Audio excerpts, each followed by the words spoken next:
Well, Ashley, police tell me that when they arrived on scene, they found an adult dead man's body in the alleyway. And as you can see on scene, it's still a very active scene. Many parts of Uinta Street is blocked off. You can see the yellow caution tape. You can see a road closed sign and also some of those orange cones as well as people are moving around. Mark, Fire Chief Randy Royal tells us they had 120 firefighters and 70 different agencies battling this fire. And this is just the aftermath of it. It burned 17 acres. You can either see some of the trees are burned as well. Lieutenant Renee Bunting tells me that the call first came in at 12:30 this morning for calls of a shots fired call. And it's still a very active scene, as you can see right behind me. Deputies discovered several firing points staged around the house, and it was aimed at neighboring homes. She said that the best way for you to prevent getting frostbite or frost nip is to make sure you're keeping yourself covered at all times. Kind of like wearing a hat, wearing your jacket, wearing layers like I am right now. That's the best way for you to be able to fight that frostbite and frost nip. But the 25 hospitalized and unvaccinated children are concerning Governor Jared Polis. Right now, 41% of eligible people in our state have received the booster shot, which the governor feels is a good start. Now, this is important as experts say people that receive the booster shot are 3 times less likely to be hospitalized with COVID. According to a draft sent to me by the board, it would change to those who have been sexually abusive. Members of the Sex Offender Management Board tell me the reason for the change comes from the sex offender term itself. Here's why.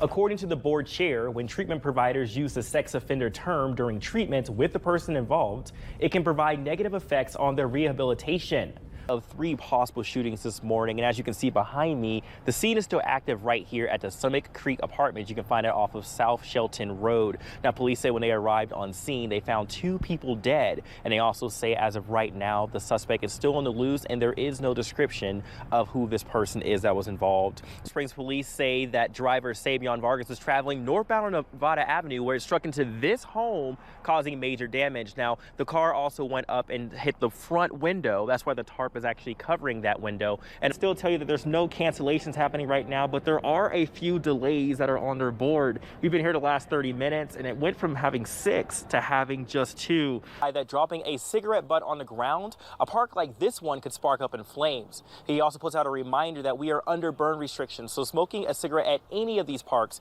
is prohibited. As you can see, it is pretty bad up here. The roads are completely covered, at least on this side road. If you look on the side on I-25, cars are able to go a little bit faster, but you can also see that they're driving through kind of like these conditions like we're driving on this side road. Now, we are seeing some snow falling down. It's causing some visibility issues, not as bad as we were expecting when we were going through the Woodman area, but here bears start waking up from their hibernation.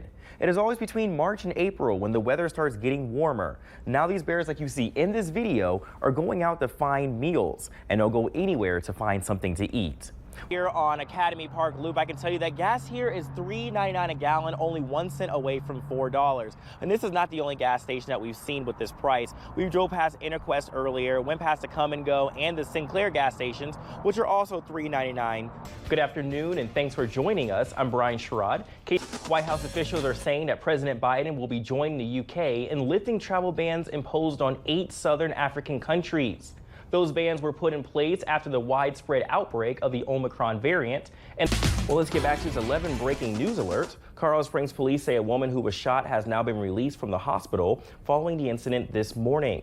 El Paso County confirmed its first case of the Omicron variant, bringing the total statewide number to 25.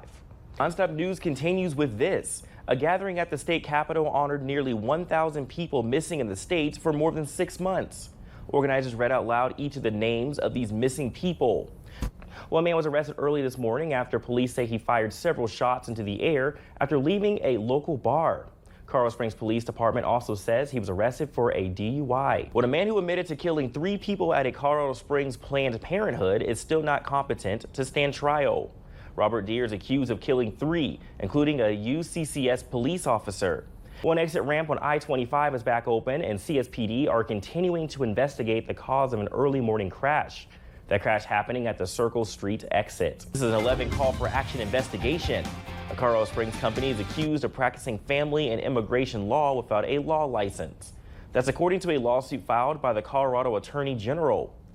They were all telling me you need to get out, and so I ran to get my keys and I ran to get in my car, and I took off, but I was really scared. Bannister was just one of hundreds that evacuated their homes Friday from this fire. It burned 17 acres around the farm neighborhood in northern Colorado Springs. As the fire evacuations happened, residents had to leave without grabbing any of their belongings. I was really emotional, just scared. I didn't take anything with me, and then I regretted that. I wish I would have. I just wasn't prepared. Bannister traveled to her parents' house in Briargate to wait out the fire. She tells us she only had to stay there for about 4 hours. Another parent, who was visiting his daughter from Florida, also had to evacuate. Larry Rothfuss traveled all the way to downtown Colorado Springs to stay with his friends in town. He was there for over 8 hours because he never got the alert to come back.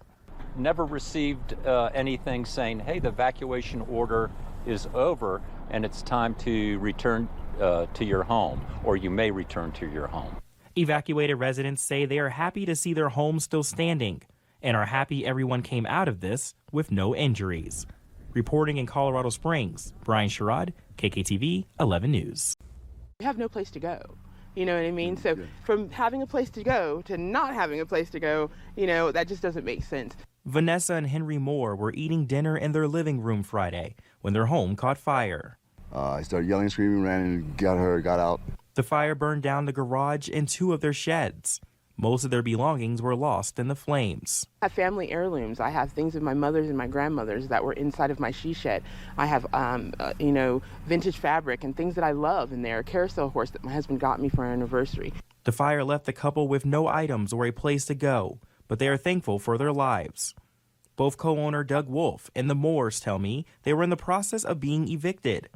Wolf says even though their property burned down, they have insurance and will rebuild. We do have insurance on the property, so we will attempt to rebuild. At the very least, we will restore it, and then we'll take it from there. Everyone involved is thankful no one was hurt, and the fire damage to the home was only minimum. Reporting in Colorado Springs, Brian Sherrod, KKTV 11 News.